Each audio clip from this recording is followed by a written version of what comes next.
business. The Charter of Besselsleigh says to start at Sandfjorda,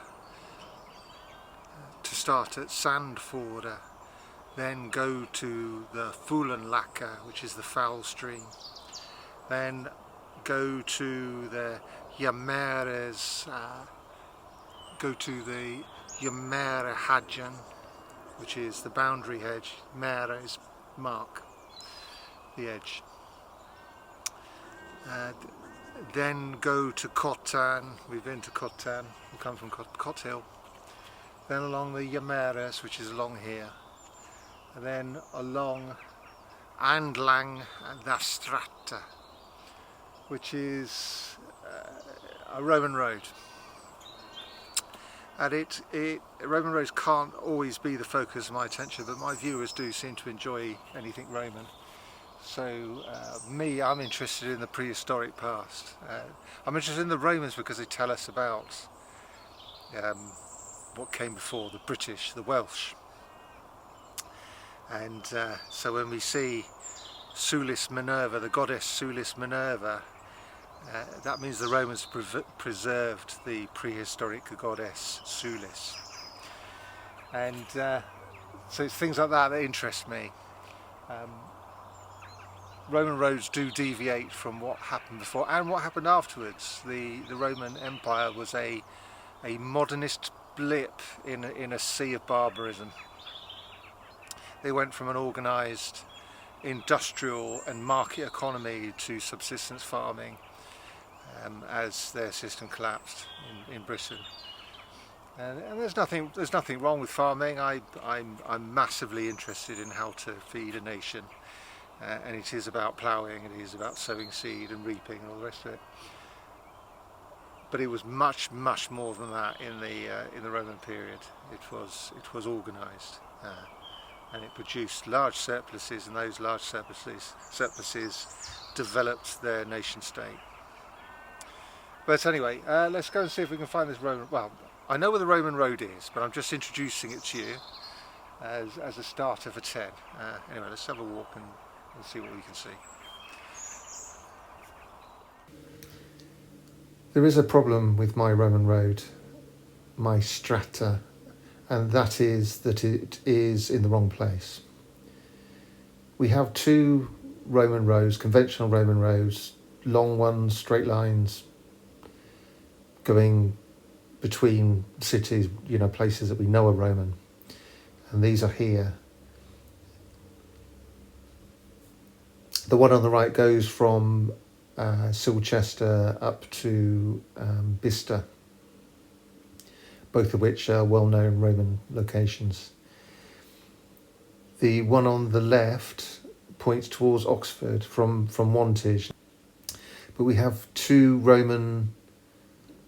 very interesting Roman places crossing the River Och, which in Old English is Elken.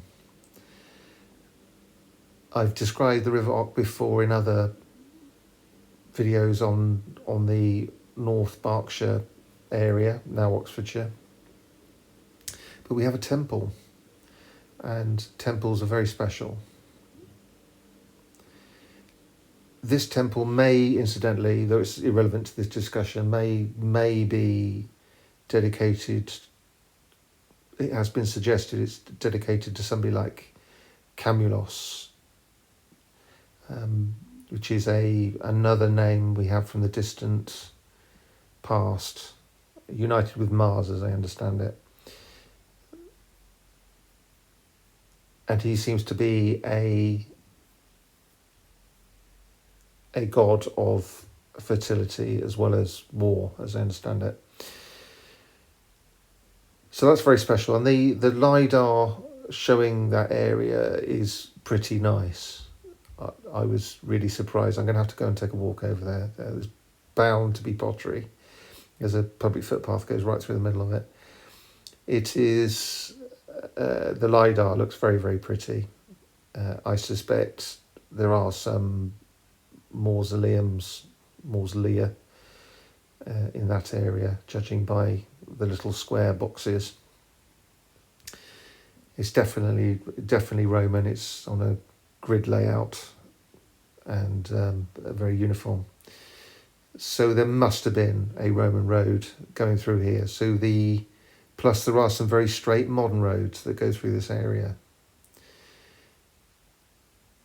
But my charter, the one I did, the last charter that I did, and the previous charter, the one of Appleton, locate the Roman road not where the archaeologists and the historians think it is, which is, it's causing me consternation. But these are the reasons why I think Grundy has placed it where it is on the Appleton, on the road between Cumnor and I believe Buckland. It is a ridgeway, so it's not a classic Roman road, being straight, ignoring all physical geographic features. It religiously follows the top of a ridge between two rivers, the River Thames and the River Appleton. Now, thanks to the tithe map of Appleton, we know what the River Appleton was called in the Anglo-Saxon period, because it survived up until the tithe map, which is 1841. In the Anglo-Saxon period, it was called Warson, and in 1841 it is Os or Osse, something, I don't know how they would have pronounced it, but it's spelled O-S-S-E. Now, Wasson is an early form or a variation on the river name Ouse, which is found in lots of places in England. It means water. Now, both Besselsleigh, which is next to Appleton, both Besselsleigh and Appleton describe the Wasson, and it is within their boundaries, so we know it is a anchor point to get into where these locations are on the boundaries. Now, the Besselsleigh Charter says in its perambulation, go east to Wasson after the Stræte. So that means, and it's going clockwise, so that means that the Roman road, the Stræte, is